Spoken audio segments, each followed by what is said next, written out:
Now that I've got around 150 hours in Elden Ring Nightreign, along with being one of the first people in the world to complete an expedition and beat a Night Lord entirely solo, and having completed the game, I feel I am now able to give you a full, honest review of what to expect when you jump into Elden Ring Nightreign. And FYI, I will explain what completing the game means in a future video.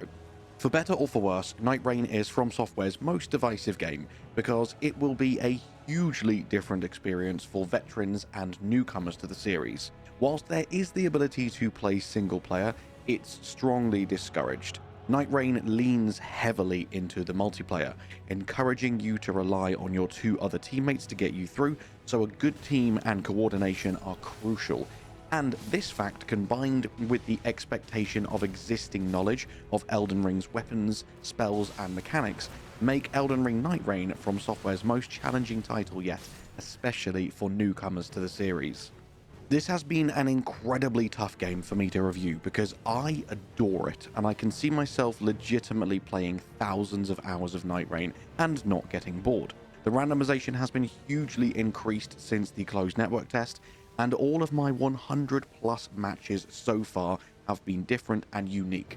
However, I know there are things that people won't like, and I need to look at this completely unbiased and give you a fair representation of what your experience could look like, both for veterans and for newcomers. So I'll now give you a quick rundown of the absolute best and worst things about Nightreign before we then talk about the specifics and get down into the detail. So firstly, for a quick rundown of the highlights of the good. If you enjoy Souls-likes, which you probably do if you're watching this review, this is one of the definitive Souls experiences. It takes the masterpiece that was Elden Ring and pumps it full of some of the most fun mechanics I've ever experienced. Secondly, once you get your head around it, it no longer feels frantic and overwhelming. When it clicks, the fast pace is really welcome and enjoyable, and matches never feel too long and always leave you wanting more. Next, the variety and randomization of enemies, items, skills and weapons etc. is done very well. It took me over 100 hours before I experienced what I believe to be every boss. Fourth, the shifting earth mechanic is ridiculously cool. Even though there is technically only Limveld, there are 4 major variations through the shifting earth events, and they all feel like completely new maps. 5, there is a surprising amount of lore for a game without a traditional single-player campaign. Characters' remembrance quests are super fun and varied.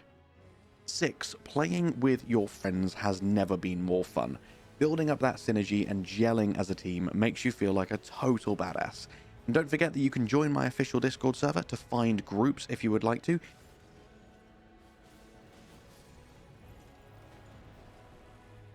And finally, the amount of progression systems in this game, such as cosmetics, goblets, relics, and emotes, really make you want to keep playing and unlocking everything without overwhelming you. Now, as I say, I do want to spend a while really giving you all of the information from the 7 points I have just mentioned, but to help you make a fully informed decision on whether Nightreign is for you or not, I need to also share with you some of the things that you might view as negatives. Firstly, matchmaking can be confusing as hell, and I do have an upcoming video dedicated to explain matchmaking to you. Just to give you like 2 examples without waffling on, if you have a shifting earth event active that someone else hasn't encountered yet, unless you have a pre-made group like through Steam, you can't match with them because they can't see that event. However, if you have a pre-made group, then they can see it and they will then be experiencing content that they haven't yet unlocked. But if they're the leader, you'll see their version of the world instead, so it might remove your shifting earth event. I know, it's ridiculous, and this is just the tip of the surface. And also, if one of you has a remembrance active, but then the other one also has a different remembrance active, you'll conflict and you won't be able to play together unless you're in a pre-made party, in which case it will choose the remembrance of the person who has been chosen as the group leader, and the group leader is the person who initiated the matchmaking first. Sound confusing? Yeah, I thought so. That's why I've got a full video coming up explaining how to make sure you are matchmaking the correct way. It's ridiculous. Next up, playing with randoms can be a bit frustrating because there are so many external factors that could potentially affect the outcome of a match. For instance, it can feel so painful when defeat is snatched from the jaws of victory because someone might have to go AFK or they might quit for any number of reasons. Maybe they didn't want to listen to you because they had another idea and you're both being a bit stubborn because you both believe that you're doing the right thing. Maybe they're on a remembrance quest, so they want to beeline straight to the remembrance quest to do their objective instead of helping you clear a camp. It really can be an absolute minefield. Next up, aside from a short tutorial, every bit of getting to know the game has to be done in matches, which is absolutely fine if you're a veteran. There's not too much to learn, but they can be pretty frantic and you just kind of have to wing it for the first 10 or so games until you start to get to grips with all the questions that you have, such as, what do these symbols next to the camps mean? Where is the boss in this cave? Who is even the boss in this cave? What does that warning text mean that's just popped up? What's a formidable enemy and why have they just spawned? There's many questions that the game doesn't answer, which again is fine for a veteran because you're just learning all these new things, but trying to learn all of that stuff and all of Elden Ring's mechanics can be pretty daunting, I imagine, if you are a newcomer. And talking of newcomers, it also assumes a hell of a lot of knowledge of Elden Ring's systems, even though it's a standalone title, which I imagine again is going to be off-putting if you are new to the series.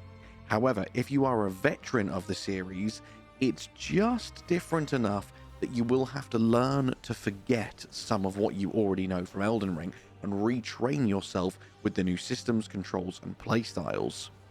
Next up, this is something that I'm hoping will be fixed on release because it was perfect in the network test, but double jumping and then grabbing onto ledges is a bit janky at the moment.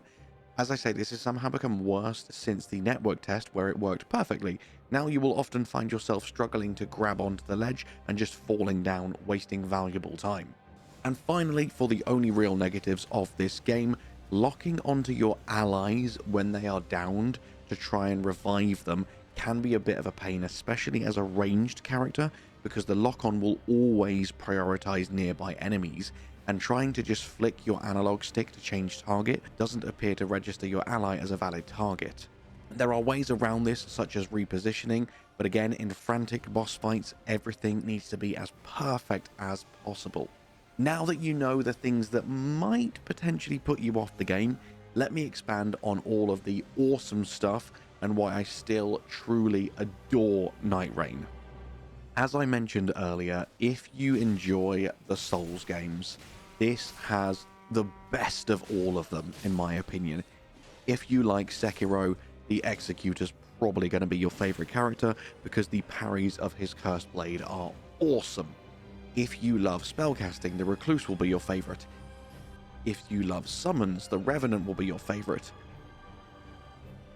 If you like being the tank, the Guardian will be your favorite. I believe that the 8 archetypes in the game truly fit 99% of playstyles, and there is going to be a character for everyone. And we do already know DLC has been confirmed for the future. As far as I'm aware, there's going to be 2 new characters. Don't quote me on that, I can't remember where I heard that information from, but I'm pretty sure that's correct. And there's so much customization even within the matches. Just because you haven't picked the Recluse doesn't mean you can't cast spells. They won't be as powerful as if she casts them, but if you find a staff or a seal, you can use that staff or seal's associated spells. And that applies for all weapons, all items, all skills. So if you would like to dual wield the giant crushers as the Recluse, you can do this. It's not going to be as effective as if the Raider wields them, but you can do that. So if you do eventually want to complete every single character's questline and do all of the remembrances, which I strongly recommend because they are incredible, then you can make every character fit your personal favorite playstyle. And don't forget that you will be picking one of 8 Night Lords to face off against if you do manage to make it all the way to day 3.